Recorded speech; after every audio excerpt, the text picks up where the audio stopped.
We start tonight with what many Kentuckians take for granted, a fast connection to the internet. 16 Kentucky counties are getting connected in a major rural broadband expansion project. Bodie Brooks shows us who's getting connected in our top story.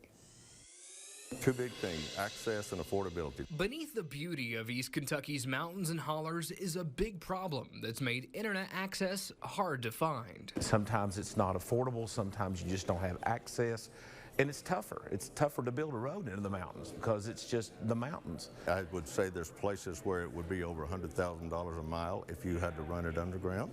Now, after more than a decade of planning, more than $30 million in federal money is secured to start building out fiber broadband across these counties, using much of the existing lines and infrastructure, impacting at least 33,000 households. What we had to do was utilize the speed test and look at the really remote, unserved areas, not underserved, but unserved areas. President and CEO of the Center for Rural Development, Lonnie Lawson, says some areas may get connected as soon as the next 3 to 6 months, with a timeline of about a year and a half expected for the full project. It's a really big deal because the potential population loss we have here because of the decline in the coal industry.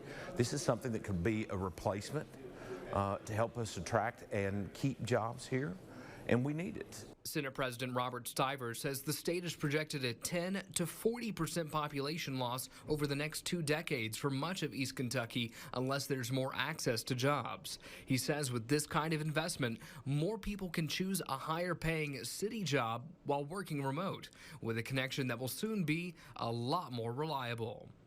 In London, Bodie Brooks, Fox 56 News. The FCC ranks Kentucky 8th in the nation for access to internet speeds 1 gigabit or more. That's generally considered high speed. But Kentucky is 14th in the number of unserved areas, which officials say demonstrates how uneven access to high-speed internet is in the Commonwealth.